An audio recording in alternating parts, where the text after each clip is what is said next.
2025 আইপিএলে একেবারেই আশার আলো দেখাতে পারেননি কোচ চন্দ্রকান্ত পণ্ডিত।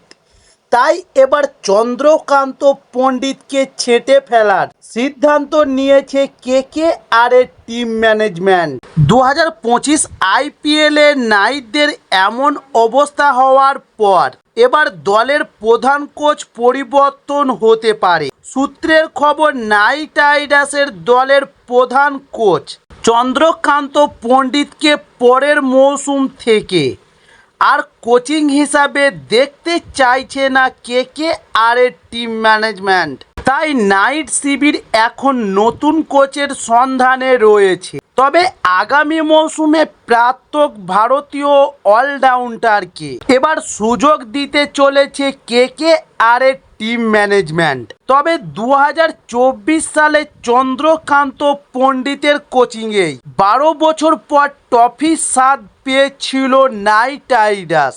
তবে নাইট রাইডার্সের টিম ম্যানেজমেন্টের পরবর্তী মৌসুমে তারা নতুন কোচকে চাইছে।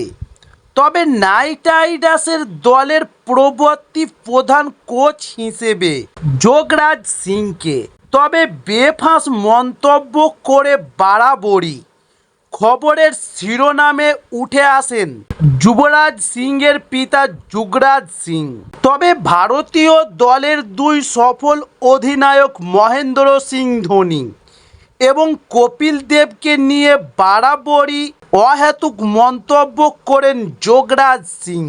এবার সেই যোগরাজকে বড় দায়িত্ব দিতে চলেছে আইপিএলের অন্যতম সফল ফ্র্যাঞ্চাইজি কলকাতা নাইট রাইডার্স। সূত্রের খবর, আগামী মৌসুমে কলকাতা নাইট রাইডার্সের দলের প্রধান কোচ হতে চলেছেন যুবরাজ সিংয়ের পিতা যোগরাজ সিং। তবে আন্তর্জাতিক বা ঘরোয়া ক্রিকেটে যোগরাজকে এখন আর কোচিং করাতে দেখা যায় না।